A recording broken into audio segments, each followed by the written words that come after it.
Gentlemen,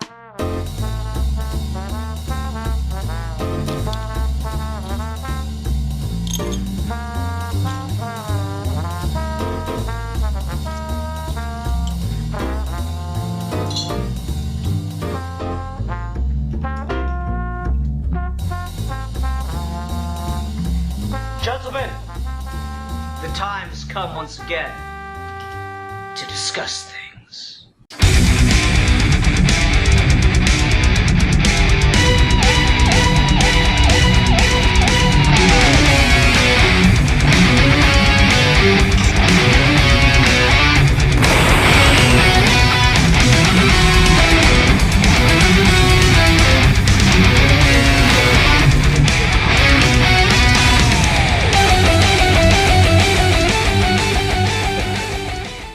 Welcome to another episode of Geeky Gentlemen. I am Sid Partuja, and today is... A geek for fun.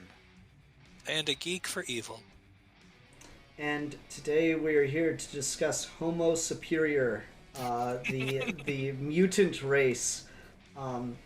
That is still, like, my favorite nerdy fact of all time, is that, like, the biological name for mutants in the Marvel Universe is Homo Superior. It's so dumb, man. I love it. So Alfie wanted to talk about mutants because at this point I just assume Alfie doesn't come on the podcast anymore. It's just Aaron with using an Alfie voice. So what made Alfie, notorious former X-Men hater until he married an X-Men lover, want to talk about the X-Men? I don't know where you're saying former from, as if this is something that this episode is going to be positive. Get that fact straight immediately. They've just been everywhere right now. Like the dirty muties they are. They've infested everything. This episode's going to be so racist. Yeah, so like... You've got, obviously, the biggest thing right now is X-Men 97, which is kind of become like the biggest superhero thing right now. Like everyone's talking about. LeBron James is tweeting about it. Like it's everywhere right now. But if LeBron's talking about it, it must be important. Exactly, right? And then you've got Wolverine with Hugh Jackman coming back in Deadpool as like the MCU's kind of last ditch gambit to try and win back public opinion by putting him in the classic Wolverine suit. And obviously some new other X-Men characters are going to appear in that. We've got Professor X appeared in Multiverse of Madness. You had Beast in Captain Marvel. Spoilers, I guess, for Captain Marvel, anyone who cares. Still haven't seen it. Never plan to. But like, there's like been X-Men, specifically like the 90s Jim Lee versions of the X-Men have been showing up in everything right now. And even in the comic scene, the biggest X-Men thing of the last decade is the Krakoa era, which Jonathan Hickman came in and revitalized the Vine, revitalized the franchise, and now that's ended because Jonathan Hickman left years ago and no one knew what to do with it, and so it's reverting back to the default classics. What's been X-Men in a long, long time, so we're getting like multiple X-Men books by like Gail Simone and so it's X-Men right now in a way that it hasn't been since at least like the mid-2000s. Really? Right, yeah, since Bendis. Like it's been, I'd even go further, it hasn't been this big since like Whedon, in terms of just how much things are pushing on like every media front. Yeah, because the Whedon stuff like timed really well with the X-Men movie franchise, so that kind of tracks. But Bendis was maybe the last time I saw in the comics that the X-Men were like a universe-wide push, which is interesting because Marvel, for the longest time, had this big opposition to doing anything with the X-Men because editorial told the writers and artists that anything you create in the X-Men comics gets to be used by Fox in the movies. So we don't want you to do anything new in the X-Men comics. And now that Disney owns both, it doesn't matter. Yeah, but, like, that's sabotaged them in such a, like, fundamental way because it's been, like, that was a embargo for, better part of 10, 15 years. Yeah. So you went 10, 15 years with absolutely no fucking new content, just recycling the same old 3 fucking things, which had been a consistent problem with the X-Men comics for a long time anyway. It's kind of like a bell curve though, because like we had this consistent problem, and then as the Krakoa era launched, everyone was really into X-Men because it was fun and unique again, and then it immediately crashed right back to repeating the same three things again. Yeah. Mm-hmm. Mm-hmm. I mean, that's my thing. Like, that's my joke with. I remember talking to Erin forever ago, or talking with her. This was probably like even before you two were dating, I think, Alfie. Uh-huh. And I was like, yeah, I think Beast is my favorite. And she goes, I like Beast too, but like he's just done so many fucked up things. I'm like, but that's fucking all of them though. Like every single fucking member of this team is like committed at least 17 genocides just in their spare time. You know, because we've just done so much with the same fucking characters over and over and over again, and like controversy has been such a driving force for the line that they just have to like make all the characters you like into assholes. um, it's like that if fucking like Professor X has, you know, done irreparable damage to so many members of the team with like everything I've ever heard about the band. It's like it X-Men is just the continuity that is just so damn steeped that like anytime I hear about it I get that like that notion of this was what it was like to be intimidated by comic book continuity. This is that feeling. Because, like, normally I'm like, oh, don't worry about continuity, you know, just start with the latest issue of Batman or whatever and you'll be fine. Or just, like, pick a character you like and just jump in. You'll be okay. You'll figure it out. It'll all explain itself in time. And then I, like, I hear literally anything about X-Men, or I try to read, like, one X-Men book and it just goes to shit. Like, Cullen Bunn did a Magneto book. Oh shit, it's probably like 10 years ago now. Yeah, I remember that. And I tried reading I tried reading the trades for it, and like the first trade is really good. It's like 6 issues. It's a really good trade. I'm like, all right, cool. Let's keep going. Let's read trade number 2, and then like halfway through, it's just this big fucking X-Men event tie-in. All of a sudden, I'm like, this. I can't fucking stand this shit. This is so bad. X-Men's interesting because I feel like more than a lot of overly complicated Marvel continuities, there are kind of like distinct middle and ends to various eras for X-Men, because you've got like the original stuff that Stan Lee and them did, and then Claremont's where everything like really turns around. And so if you want to like read classic X-Men, quote unquote, you'll read all the Claremont stuff. But then you've got like all of these other sort of pockets within the modern X-Men where if you just read that one run or that one person's take, it essentially encapsulates the whole era, with like Morrison's New X-Men or Whedon's Astonishing X-Men, or even like with the Bendis era or the Rick Remender Uncanny Avengers stuff. And that kind of bit of it is interesting because if you want like a flavor of something different or something unique, you can get it. But the second you become like invested in what's going on in that era, it becomes completely unintelligible. The Krakoa stuff right now, I don't understand how any of this is working, because it seems like they're trying to rush out the conclusion to this era because they have no fucking idea what to do. But to be honest, I don't think it made much sense before this either, because you had Jonathan Hickman coming into X-Men doing this big story that everyone loved with House of X, Powers of 10. Everyone's like, this is the best Marvel comic in decades. This is the best X-Men thing ever. And it launches this whole new X-Men era. But like, have you tried going back and reading those things? There's so many goddamn comics that come out on a weekly basis that are just explaining the Krakoa era. There's a guy I follow on Blue Sky who's a letterer, and he was going through the Krakoa X-Men stuff, and like it took him like 2 hours of research just to figure out what trades you need to read and in which order. And Marvel was doing like these skinny ass paperbacks that essentially collected every single X-Men issue coming out in the Krakoa era in the chronological order you're supposed to read them. So every trade would basically have like one issue of a different X-Men title, and you'd have like 15 of them for any 1 year of X-Men comics. And it's just like the most mind-numbingly confusing thing ever. I don't understand how anyone kept up with it up to this point. Yeah, Yeah, I don't know. the same thing for me that I've always just like I'll never understand about X-Men specifically, right? Is the need for it to be a line. Why does it need to be a line? Why isn't X-Men just a book, right? Because if you look at all the stuff that people really like, it's never across multiple series. The Hickman stuff is the only thing that really had that, and even then, Hickman did us all the good grace of like, no, this one is the important one, and the rest are just for fun.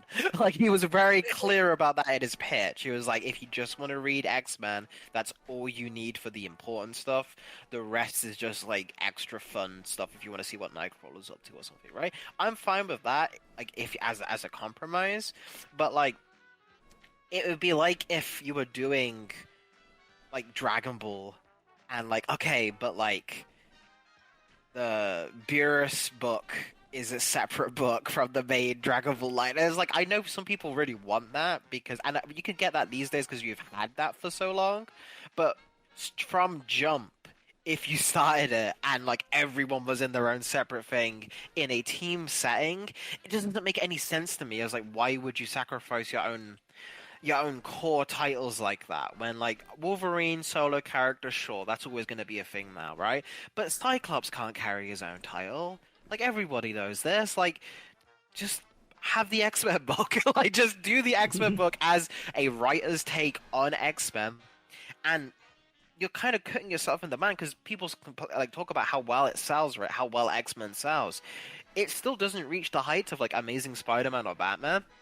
If you wanted to, just give it the clout that those two books have by making it like this is the most important one, and the creatives on this one will do it because Batman, Spider-Man, and X-Men are probably the juggernauts of superhero-dom, and X-Men didn't used to be that for a while. It's starting to get that back now. We'll see how if it lasts, if it has any legs. Beyond just the show and beyond if the movies take off, but for like the 90s, especially to like the 2000s, X-Men was what saved Marvel from bankruptcy. Like X-Men was the book, and then you go back to the Claremont era, and X-Men again was the book. So much so that DC created the new Teen Titans just because they wanted some of that X-Men money. So like it is one of those juggernauts. It does have a clout. It does have a mass audience appeal. But every time they always feel like they're shooting themselves in the foot with the title, and I don't understand why. Well, I mean, it's because everyone who's ever read a X-Men comic has a favorite mutant, and anyone who has a favorite mutant thinks that that mutant deserves their own book. Always, no matter what. Doesn't matter if there's a story to tell or not. It's the same kind of bullshit that you get with like the Bat Family, where everyone thinks Stephanie Brown should have a book. Everyone thinks Cassandra Cain should have a book. Like, no, fuck them. Maybe. I don't need every single Bat Family character to have their own goddamn title. But X-Men fans are kind of like that, and Marvel indulges in that, where you essentially have like every little niche you could have for your X-Men characters, they're getting their own books, and it gets really frustrating from the writing standpoint because you essentially can't do anything with these satellite books that's going to interfere with the bigger vision of the main X-Men book. I remember a couple years ago now when the Krakoa era was still in like the first act, but Hickman was getting ready to leave. It was right before he left. Leah Williams was talking about how she had like an ending planned for her run on whatever book she was on. I can't even remember the title. But they essentially canceled her book short, had the art and the writing of the finished issue redone so that it could tie in better to the other stuff that they were launching. And so she basically like had this plan for her title, and there's stuff in the final issue that she did not write, and that she doesn't understand who wrote it. And it's one of these things where like, how can you run a room of writers, or even like a showrunner style thing, where you're basically saying that like everything that these books are doing are independent, you get to write your own books, but if you do anything that crosses the line of the continuity we're trying to tell, we're just gonna rewrite your goddamn issue for you. Like, that's fucked up. That's so fucked up. Yeah. I don't know, man. I don't I've got very little to say on a lot of this stuff that we're talking about because I just have never really delved super hard into X-Men comics. Like I mentioned the Or should you? yeah, I mentioned the Continue. the Magneto book, and there's been like other times here and there where like I've liked something or I like a character. I think like everyone's got a favorite X-Men character because it is just like a cool concept that you've just got like all these different people and they're like um they each have like different power sets and you get like different dynamics and things from that. That's great. It's like a Justice League book or something. But it doesn't need to fit those same standards of pre-established like big name characters. They can all just kind of be together in their own little section of the world, and that's great. But I don't know, like anytime that I think about checking out X-Men, I'm just like I get so discouraged so quickly. It is without a doubt, and I've said it before, so I'm just circling around the same point. It is the most opaque of comic book series I think you could possibly get into. I think it is the hardest thing to approach as a new reader, which is I think the thing that makes it like weird that it is so successful for Marvel so often because it just has become so obtrusive that I don't know how they could get new people into it. And like there's always that tightrope in comics where you want to respect established continuity and you want to attract new readers at the same time, and I just don't know how anyone can do that dance with X-Men, and possibly succeed because it's just so big.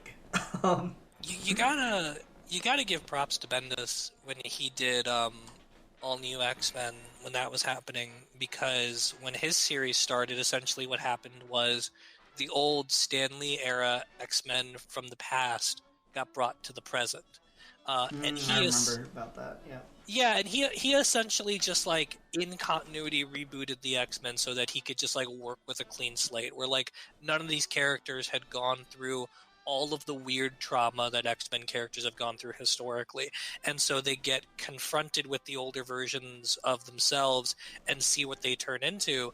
And it makes for a really compelling story because you get to essentially write a brand new character from that perspective. You're not beholden to what Jean Grey was up to this point. You can just kind of like take her core premise and let it ride. But people really, really revolted when that happened. There were some books in that era that were really good. The X-Force book was good. The Uncanny Avengers book was good until Red Skull showed up and weird genocidal stuff happened. But there was a point in that era where like there was some acclaim here and there, but a lot of people who were like diehard X-Men fans just hated it, and they hated how he was writing Jean, and they hated how he was writing most of the supporting cast and stuff. And when that didn't pan out, they would then like go back and reboot again, and that's essentially the circle you get in with X-Men, where like you have a writer show up, they'll do a thing, people will really, really hate it, but it will stick around for a while, and then they'll replace it with a new era, and then everyone will be really frustrated that they didn't continue the threads from the old era, and then it would just keep going, and then it'll end halfway, and we'll reboot it all over again, which is like essentially what we're getting with Krakoa. The kind of brilliance of Krakoa as a concept was it was just taking all of the meta bullshit of the X-Men about how they've all died and been revived several thousand times, how they've all lived dozens of lives, how they've all committed insane crimes, how they've always like fought for rights and gotten them and then lost them, and etc. And they just turned all of that into like the text of the story of just what if all of the mutants just hung out on their own island and they couldn't die, and that was it. And it sounds really interesting for a minute, and then you start weeding in all the continuity bullshit and it gets really unreadable really fucking fast. Alfie, you're the one that started this topic. You fucking need to talk about it more.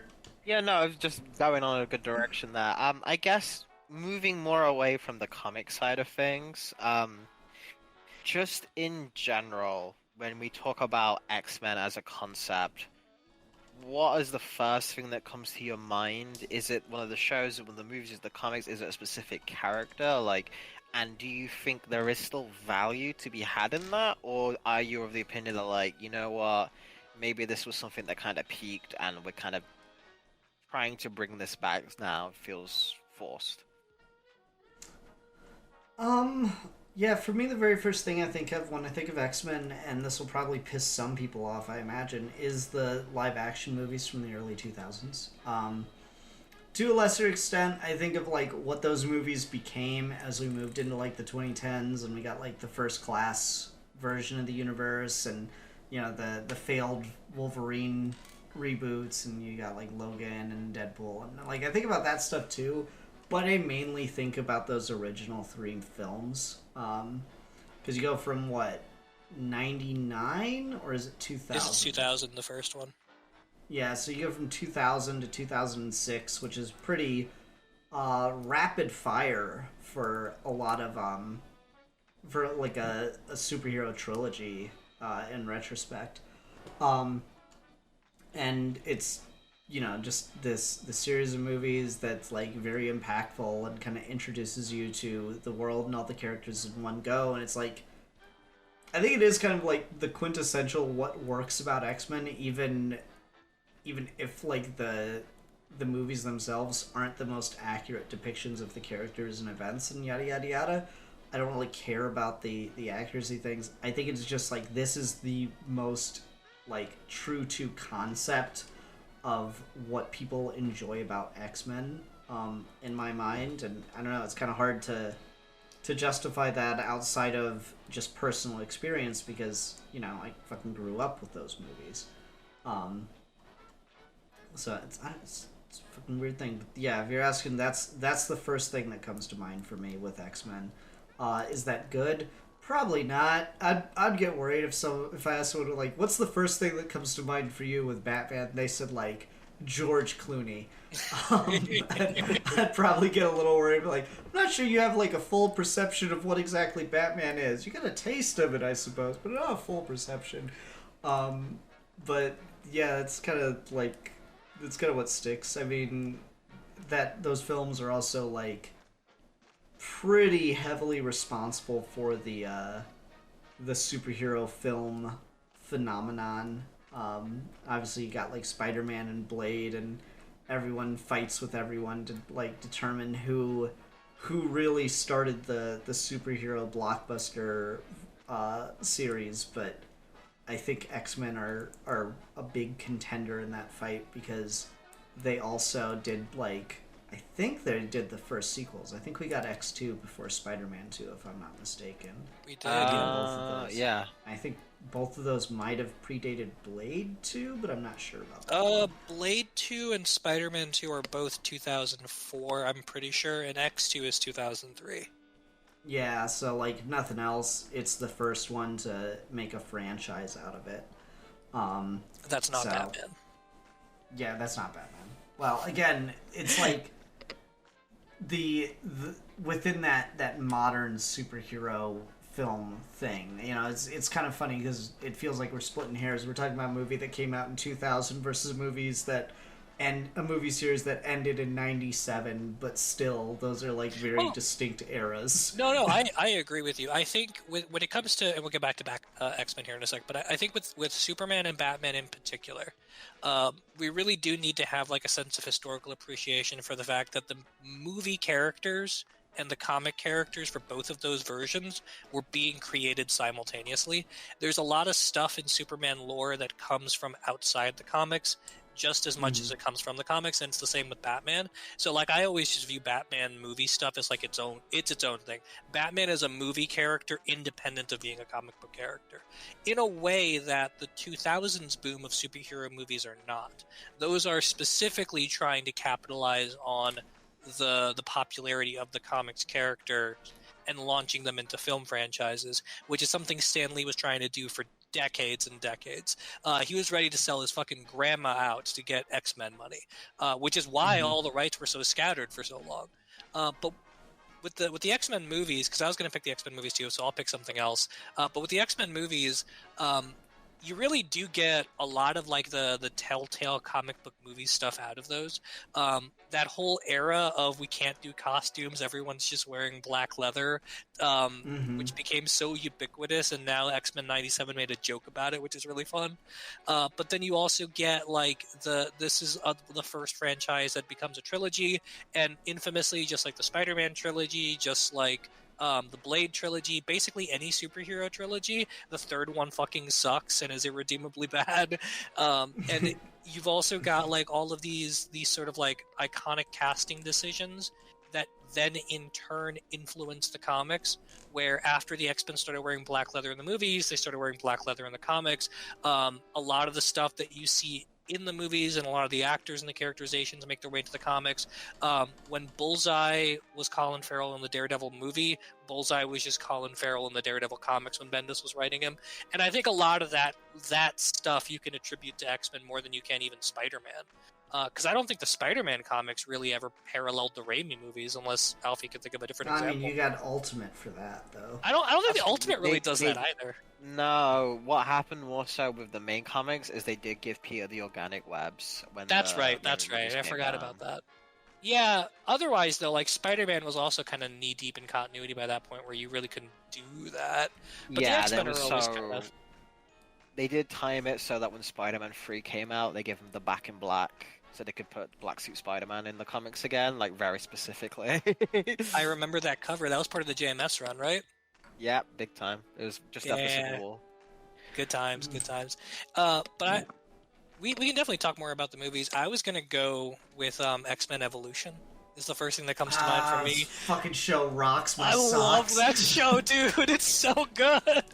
X-Men They brought Evolution. back the wrong X-Men cartoon, Steve. They did. I need an X-Men re-evolution or some shit like that. Give me that shit back, man. That's got my favorite Wolverine costume. It's got my favorite Wolverine voice actor.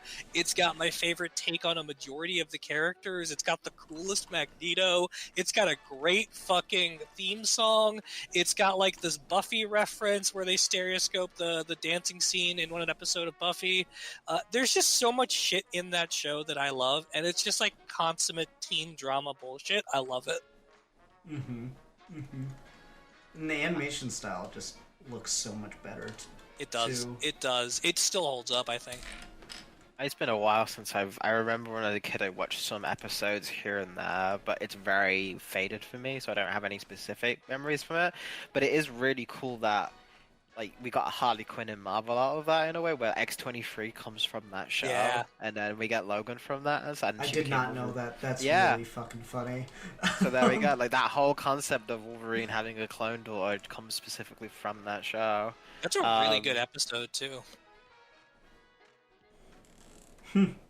That's crazy. I never knew that was from that show. That's hilarious. What's interesting about that for me, and we can talk about this in regards to X-Men for a bit, because I think this is also kind of a big key point I want to get, specifically with this franchise, is the whole idea, right, of the mutant metaphor, right? Like, what do the X-Men stand for, right? And, like, X-Men Are they gay? Evolution... Are they black? Right, because X-Men Evolution very heavily leans into puberty, right? And like everything related to that. And you can have a little bit of like sexual discovery and stuff, and there's obviously themes of race, but it's very specifically they age a lot of the main cast down, except for like the teachers, like Wolverine and Storm, because they want to very much lean into this is a show for kids, this is aimed at the kids, and we want to get that like teen angst energy. Like you just watch the opening for that show, there's a reason why they're tracing over Buffy seeds, right? Like they want to very much, this is youth focused. Recently Ultimate X-Men is a very radical departure from what the X-Men normally is, but they've effectively basically made it like Sailor Moon, but for X-Men, like it's all magical girl stuff, because it's very leaning into these are kids that this is happening to, and this is a metaphor for growing up and feeling with each other. Another one I really like is Wolverine and the X-Men, not the TV show, but the book that came out that Jason Aaron did, where Wolverine leads the school, and that's again very much focused on going to a school and feeling ostracized and not knowing who you are and growing into yourself and being scared of who you're going to be. So that's on one side of X-Men things. And then the other side of X-Men things is the race allegory, right? Like, you got obviously the fake Stan Lee quote, which he then gloriously accepted because he loves taking quotes of the Martin Luther King, Malcolm X parallels that were not intended, but he quickly grabbed onto to make himself sound deeper with the Professor X and Magneto stuff, and everything related to that. You got Kitty Pryde dropping the N-word in the Claremont run, like very clearly racial politics and like the Claremont stuff. And it's so funny to me that like everyone points out that scene like she's just casually dropping it, but like when you actually read the book, she's trying to make an argument, and like, you know, the nuance of that argument is something that can be gone into. But it's so funny that like the Katy Perry got caught, and it's like, no, she was like trying to make an argument here. Are you saying comic book fans, specifically X-Men fans, are taking panels out of context? What? I'm saying it, Steve. I'm gonna call my local news and talk to them about this right now. How the fuck dare you? They are nothing but good people over there. I know, right? Yeah, so it's really fucking funny. Like, I always see people talk about that scene, and I'm like, Kitty Pryde, not Katy Perry, whoops. I see people talk about that fucking scene, and I'm just like, no guys, I've read that book. That's like one of the good books. What are you talking about? Do you understand? Like, it's not even that complicated. It's not even like it's you know, the whole issue building up to it. It's like a page and a half beforehand to get to that scene. To like understand the context of what's going on. It's really funny. But alright, I want to talk about the race or the sexual orientation allegory. A lot of people have just like said that the argument has been made that the X-Men are so popular with a wide audience because they are so relatable to anyone that has ever felt any level of oppression. So like, they're very relatable to the LGBT community. They're very big within Black, Hispanic communities of color, yada yada yada. And that's very true, but I feel like the thing that just gets missed or doesn't get like really talked about enough when the comics decide to like, comics or stories even just decide to like really lean into that metaphor, because I mean, obviously there's that whole scene with Bobby Drake coming out to his parents in X2. And it's shot and acted and everything like a coming out of the closet scene.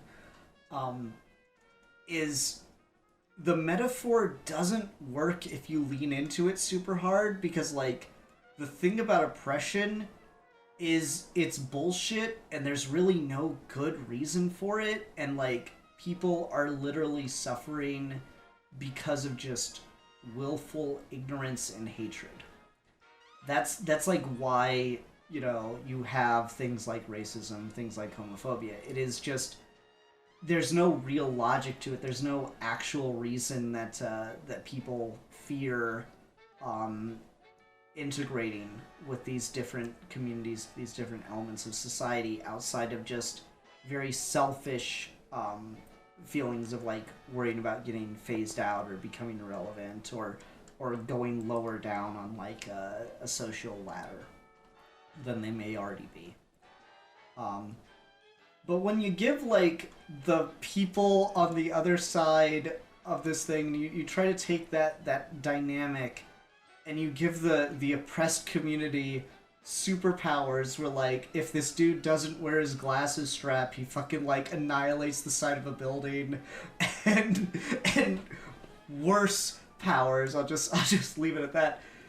That metaphor really starts to break down, because then you kind of like actually begin to identify, even for just half a second, with the people who are being oppressive, and you go, you know, I don't want to agree with the guy that says, you know, we need to lock these muties up, blah blah blah, but at the same time, this dude like blew up a school, and that's not a good thing. It's To put a very academic $12 word on it, it's what I like to call the Zootopia problem, right? Of like, Mm-hmm. you can do an inequality metaphor, but like if there are legitimate reasons for the segregation within the story you're telling, then suddenly it doesn't work anymore. I have the same problem with the reboot of The Invisible Man that came out a few years ago with Elizabeth Moss, where the whole Oh. movie is essentially an allegory for sexual assault and rape. And the whole idea is this woman's being stalked and tormented by the Invisible Man,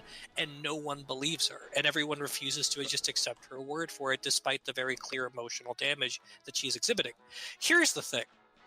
If someone told you that they were being followed around by a man wearing a nanite suit that turns him invisible, why would you believe them?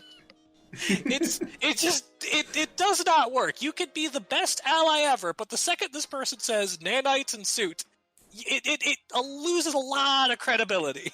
And it's the same thing with something like X-Men, where like you can make it a racial allegory to an extent, but like the second someone is like, yeah, literally blowing up a school or something, or like Wolverine is just like ex-military death commando, you do kind of raise some flags about like maybe some registration act or something is a good idea. Maybe it keeps them safe or something. I don't know. The thing that the Claremont X-Men and X-Men Evolution, and even like Astonishing X-Men and stuff, the ones that I really like get right is mutants as an allegory, like you said, can kind of get simplified into just a fear of difference. And you can turn that fear of difference into interesting metaphors and character dynamics within a story where the characters are interesting and where you're not relying super hard on moralisms to kind of drive what people should be feeling. When you go back and you read stuff like the Claremont run, a lot of it is just cheesy soap opera nonsense of like, my kid came back from the future to warn me about some horrible crime. Like, there's no allegory there. It's just weird sci-fi bullshit. But the interesting thing is really just in like the love triangles or the character relationships or how the plot is structured. And like when the racial inequality stuff is kind of sprinkled in throughout, it works a little bit better because you're already kind of in like a heightened state. The problem I have with a lot of X-Men discussion is that people kind of take the characters as representative of inequality at face value, and they treat the characters like they are somehow real things that are able to express moral judgments. They won't talk about Magneto as a sort of metaphor for someone who survived the Holocaust and is now vengeful and against an authoritarian state. They'll talk about him as, no, this dude is literally a Holocaust survivor and he's Jewish. You can't write him poorly or you can't attack him or stuff because you're attacking a Jew and that's bad. Or like fucking Storm will talk and they say, oh, this isn't a superhero comic, this is a black woman talking about something important with someone. I'm like, no, Written by a white not. man. Yeah, written by a white man. No, this is not a black woman saying an important thing. This is not a Holocaust survivor saying an important thing. These are cartoons for children. That's what these are. These are cartoons for children. And you can sprinkle these cartoons with children with interesting things, but you can't act like the metaphors that they are trying to embody go anywhere beyond like a surface level. Because when you're doing issues in populist fiction, the only way you can really do it is through abstraction. You can't do an X-Men story where they're in the grim and gritty New York City dealing with racism. You have to abstract it out. You can't have New York, you have to have Gotham. You can't do Superman as a Jewish metaphor in a literal sense. You have to do it with the trappings of biblical stories and stuff. And that's fine, but you got to keep it in its place. An abstract metaphor is best understood abstractly. The second you start talking about it in concrete terms, it falls apart. Mm-hmm. I would agree with that pretty hard. And it's weird because the continuity has like leaned into these things, right? Like you mentioned Magneto being a Holocaust survivor, and it's like, on one level, that is just such a good fucking plot beat, right? Like Marvel's always been the one that feels a little bit closer to home, a little bit more in the real world. And so to do a plot beat like that is great, and like you introduce that into this fictional character who is a mutant, um, and whose people have been you know attacked and everything, and you use that as, and this is why he's so militant, is he's afraid that this is going to happen to his people again, and it just makes perfect sense. And suddenly it's almost impossible to like say, why can't they just reason with Magneto? It's like, no, this dude is beyond reason because he's experienced too much fucking trauma to ever be reasonable and to ever let anyone else have a chance, right? But then, like, yeah, like you were saying, people just take it too literally and take it outside of the context of the story it's in, and say it and treat it as if it is an actual representation of someone that has survived the Holocaust saying these things. And it's fucking not. Just fucking comic fans being unhinged, I suppose. Yeah. One Yeah, thing, yeah, one that's- thing I want to add to that that's kind of on the same lines, but is just a different thing altogether, which I think is still relevant because of the movies and how they're gonna tackle this issue, is X-Men has a very big, almost separate fan base from the rest of Marvel, and I see a lot of chatter. It's almost a common talking point that people say X-Men doesn't make sense as part of a shared universe, that the X-Men should have their own place, or that just being in the same world as the Avengers hurts X-Men stories and things like that. And one thing to your guys' point, I again, I think that's just taking things too literally, but to the other end, I think X-Men only really works if it's in a Marvel universe, because you can't be the counterculture without the culture, and in the same way that Spider-Man is helped by being the loser superhero in comparison to the successful ones, the X-Men only really, to get to the point that Ian was making about, like, well, how do we know the bigots are being unreasonable if they've got, like, reasons, you know, with, like, the Cyclops example, right?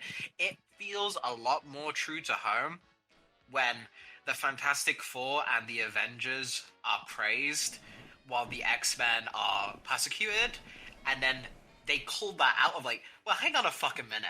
This isn't just because of our powers, because fucking Thor's over there and he's a god and he doesn't give a shit about power. The Hulk is doing all this shit. He's getting a medal for the city. Why could fucking all I do is got claws in my hands, man? This is bullshit. Like, you are going way harder against Iceman than you ever do against Iron Man. Like, this is ridiculous. And it's like, specifically because you can bring up, it's not just about the powers, it's the threat of overtaken by this new race, whereas all the Avengers and stuff are specifically not mutants. Like, Spider-Man is really interesting when there's like bits in the paper where people speculate, is Spider-Man a mutant? Because we don't know who the fuck he is, right? And they use that against them. You get good bits like that. So I really like that dynamic, and I think that does nothing but help the X-Men. I just wanted to talk about you guys. Like, do you get the feeling like X-Men is almost different from the rest of Marvel? Does it deserve its own space, or do you think that's something that the movies, if they bring those in, I mean, we don't really care about the MCU as much as we did anymore, but back in the day, I remember we had those conversations on this channel where we were talking about, oh, how would you bring the X-Men into the world of the MCU and stuff like that? Yeah, I've often been torn on the idea of whether or not I think the X-Men should just be their own thing. I think they definitely feel like more of their own thing in Marvel, just because they're not rarely, but they're not in New York City as much as they are just like upstate New York, and kind of like more global than a lot of other Marvel Comics characters are. So I think that just like helps them feel a little bit separate, a little bit different. And so when, you know, you had the movies coming out on their own, it just kind of worked in its own way. That they were just able to be kind of off on their own. They didn't really have to be integrated with the rest of the thing. It's an interesting point to say, like, that's where the bigotry comes in. It's like, they're not just hated for their powers, because everyone else in the Marvel Universe fucking, like, loves the Fantastic Four and blah, blah, blah, blah. But they hate the X-Men. And yeah, no, that's an interesting way to look at it. But I'm I'm not sure how I feel about the idea of whether or not they require that to work, or if it's just again that people take the connection, take the metaphor too seriously. Steve, how about you? What do you think? Yeah, I mean, I'm sort of that sort of generic opinion here of like I don't think they necessarily require it, but like you can tell good stories when it happens, and you can also equally tell bad stories when it happens. And most of the time they'll be the same person writing both the good and the bad stories when it comes to Marvel. So I have seen instances of like the bigotry and the hypocrisy within the larger Marvel universe be interesting. One of the reasons I really harp on Uncanny Avengers is like I really like the idea that Captain America is racist against mutants. I think that's honestly really interesting, and I like that team dynamic a lot because Cap's not the morally righteous person in that team. He's the old warhorse and he doesn't get it. And I think it's a really interesting position to put him in. Having said that, other times, like in the Krakoa era, you're getting stuff like Iron Man thrown into the X-Men swing, and like a lot of that stuff just doesn't land. Especially because like it's not like Iron Man is necessarily one of the people either, you know, like fucking billionaire weapons manufacturer Tony Stark isn't really going to be a metaphor for much. As much as I love Iron Man, but still. So it really just matters. Like it really just depends on the execution. I don't think they really need the Marvel universe, and I think for the longest time, when you look at like the runs that people really remember or resonate with, the stuff like the Whedon run, the stuff like the Morrison run, or even just like the Brubaker and Matt Fraction stuff when we were off doing Genosha things. The connection to the wider Marvel universe for a lot of that early 2000s stuff didn't really matter. We didn't bring it more to the forefront until later, when we were trying to get rid of the X-Men as its standalone universe because of the embargo with Fox, where if the X-Men were part of Avengers stories, then they couldn't instantaneously be funneled into Fox movie fodder. And now that Disney owns Fox, they can now be sequestered off into their own part of the universe again. It really just kind of depends on how it's executed. Having said that, bringing them into the MCU, I feel like the problem they're going to really run into at this point is the MCU gets a lot of praise from a lot of people for being like accurate to the comics, and anyone who says that is lying, is bullshit. It's not true, not even a little bit. There's not like one single MCU movie adaptation of a comic that is even remotely like the comic. But the problem that creates is so much of the stuff where like you'd have a natural in for the X-Men to come in has either already happened or has already kind of changed the trajectory of the rest of the universe. I imagine that the whole multiverse shenanigan thing that they're pulling now is how you get the X-Men added to the universe. And with the Fantastic Four being like a retroactive thing, where like Doctor Strange says that they existed in the 60s, you could probably conceivably get something where like there is an old Marvel universe where the X-Men and Fantastic Four hung out that we were then just going to pull into the main universe and act like it's always been there. But I don't really know what the movies gain from having the X-Men, because the way the Marvel universe has designed their superheroes, I don't think there's a lot of functional differences with the X-Men characters, especially when like your big lead-in for having the X-Men in the MCU is Deadpool and Wolverine.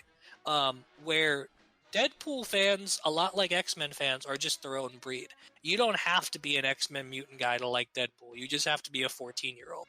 So he's just existing in his own little pocket.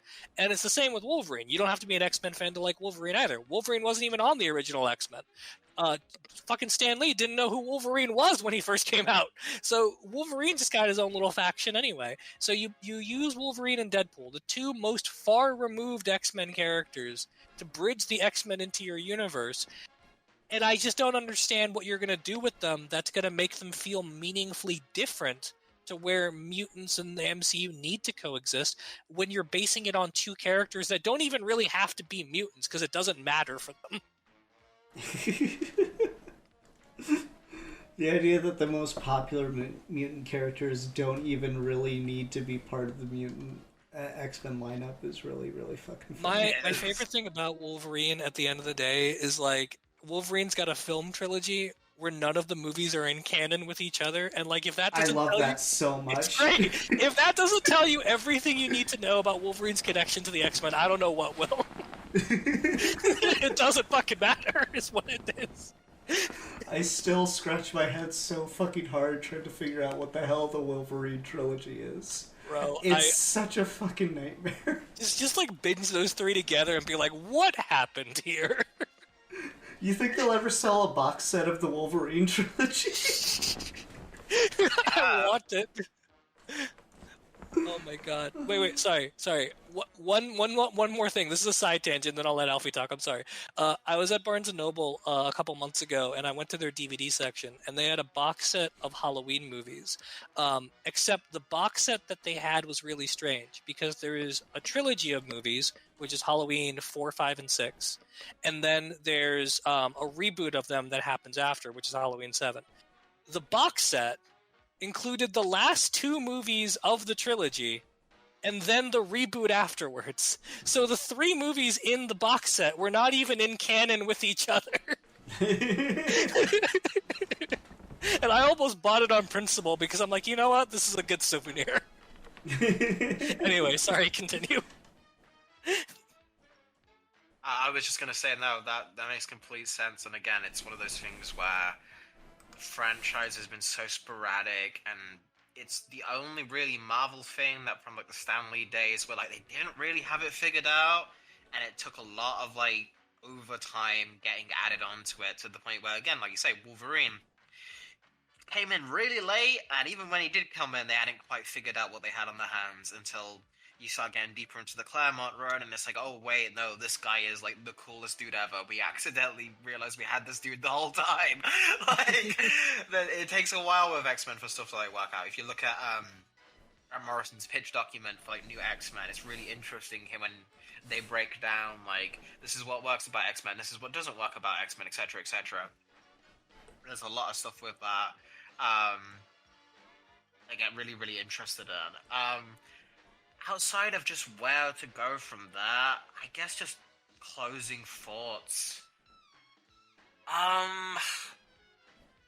Do we think there's like anything we'd like to see personally going forward, or are we all kind of just like, oh, we got fond memories of the X-Men, but at this point I couldn't really care if they live or die? Yeah, cancel X-Men 97, bring back X-Men Evolution. I've been enjoying X-Men 97, surprisingly. I think it's a pretty fun show. It's not great. Animation's not good. Voice acting is kind of trash, but it's fine. You know, it's just like soap opera goodness. But yeah, no, cancel X-Men 97. Give me X-Men Evolution. Give me X-Men 05 or whatever the fuck year that show came out. But I think with the X-Men, the problem that they're having right now is the same problem with Batman, which is, if you want to keep the thing going, fine, keep it going. But I'm going to need you to like 86 about half of the supporting cast. Just terminate like half of them. Give me Now, when we kill all the mutants this time, they stay dead. Yeah, no, literally. Give me another House of M, no more situation and genocide like a good 85% of them. And then continue the line from, because I do not need this many characters, and I do not need 10 fucking books to explain the events of one story to me. Yeah. How about you, Alfie? What do you want going forward from X-Men? Huh? The main thing that I'm kind of interested in is to start seeing more stuff out now that they're embracing it again. Like the video game side of things, because I think X-Men's had a pretty decent track record so far, like at least the Wolverine games and stuff, and then I remember the X-Men Legends games were like the precursor to Marvel Ultimate Alliance and stuff. So I know Insomniac, when they had those big leaks, is supposed to be after they're done with that Wolverine game, they're going to be making an X-Men game. That I think could have some premise, and I don't think we've really cracked what that looks like with the possibilities you could do there, so I'd be down for that. I'm kind of glad we're out of Krakoa, and I would like to see, I don't know, some creatives get a hold on some of the other characters back, and again, like Steve said, in that scaled down one-on-one level, because Al Ewing recently did something with Magneto, where it's about Magneto had died and Storm resurrected him, and basically Storm had to travel to Hell to bring back Magneto. Okay, Jesus Christ. Yeah, Okay. man. Yeah, but it's just comics, right? But like there was this whole thing where they had this really good sequence of like Magneto basically going through every single life that either he had killed or indirectly killed by it, and he wouldn't leave until he remembered every single one by name. And then the other way they beat it was like, well, this is everyone you saved indirectly, and they had a really good line where it's just like, even one is just, even if it outweighs it by 10-1, it's still not enough. Like there's like a really cool, like, I like Magneto a lot as a character. I like Nightcrawler as a character. They're doing something interesting where he's like fucking Silver Sable and he's Spider-Man right now, which, okay, that's weird. I'll roll with it. Like, why not? So I don't mind individual solo stuff, and I'm be down for some games, but with the way the MCU is structured right now, I really don't care about any Marvel movie ever until that thing just breaks down and we start getting different companies again. So like, nothing on the movie front. X-Men 97's been okay. So I'll probably keep watching. It's something to do on a Wednesday, but it's nothing I'm really attached to, and nothing that's really wowed me the same way it has other people. So those are just my thoughts. Is like, I'm open to the idea, and I think great work can be done with these characters, but I'm not gonna check something out just because it's an X-Men thing. I want to see for other reasons, be it a creator I like or a studio I like, and then I'll check it out. It just so happens to be X-Men. Yeah. A video game would be fun. I mean, I'm excited for the Wolverine game. The stuff that got leaked makes it seem like it'll be pretty fun to play, at least. Right. I remember the Wolverine Origins game was really good. I love that game. It was crazy. That game fucking ruled. I loved it. And you got different costumes and shit in that game too. Yeah. What do I want out of X-Men? What do I want them to do besides just, if we're gonna do X-Men again? Like, here's my thing about 97, and I haven't watched any of the new stuff because I just don't care, because I remember, like, when we first got Disney Plus a couple years ago, Haley was like, oh cool, we can rewatch the X-Men cartoon now. And we started and we're like, this is bad. This isn't fun to watch at all. And so, like, 97 I'm just so not hyped for in any way, shape, or form. I think what I want from X-Men is, I want, like, okay, this is so silly, because my favorite Green Lantern piece of media outside of the comics we've gotten is Green Lantern Emerald Knights, where it's just like a bunch of vignettes and like short stories and stuff, getting like little animated features, and I like that. So that's what I want. I want an animated X-Men movie that's just like got little vignettes about each character, just so I can get like a 10 to 15 minute Beast solo story and like a 10 to 15 minute Nightcrawler solo story. You know, I don't need like a huge ass movie. I don't think either of those characters could independently support a movie, but I could dig like a little 15-minute little solo adventure. I'd be hyped for that. That's what I want. Yeah, vignettes would be a good idea. I mean, kind of that direct-to-video model of just like release a 90-minute movie, have like 5 or 6 shorts for all the mutants, and just kind of release those once a year or something. Yeah, it'd be fucking hype. All right. Well, I think that wraps that one up. Do we want to rate the X-Men? Do we want to give a ranking for the X-Men? Yeah, sure. I'll give them 1 out of 5 snick bubs. I was gonna say bubs. I'll My favorite Wolverine thing of all time is, does it hurt when they come out? Every time. Uses them to like casually stab salami and eat it out of the fucking fridge in the cartoon. Every time. I'll also give them a 1 out of 5 million Weapon X retcons. It's good. For me, I'll give the X-Men as a whole a 2 out of 5. That one Jim Lee Okay, Aaron. Yeah. Oh, that's that one Jim Lee X-Men cover, because that's a really good cover. Fair. Jim Lee X-Men hit different, man. Yeah. Yeah, that hit so good that he went off and formed fucking Wildstorm so he could do that not X-Men series. God damn. You hadn't thought about those in a while, had you? I have not. I'm not. I have never been a fan of those. Oh. Oh, that's funny. All right. Well, Steve, I think it's your turn for whatever we're going to talk about next time. All right, cool. I'm assuming a review, yeah? It's up to you. You can do another topic if you want. Okay. I mean, Well, we reviewed the X-Men. If you really want to, if you want to get down to it, that's what happened tonight. we And can it just was sit here and scathing.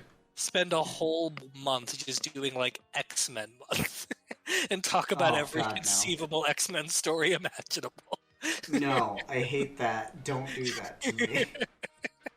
Steve, I've not hurt you. Not even one I'm gonna time. kill myself instead of doing that. So you know what? That's fair. We won't do that.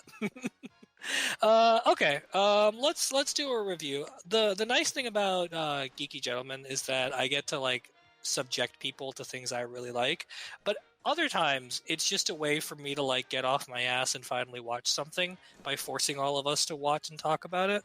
So I think that's probably what we'll end up doing this time, where I just need an excuse to watch this movie. So now we can all just kind of watch it together and have fun with it. Let's talk about... I'm just going through my to-watch list. Let's talk about...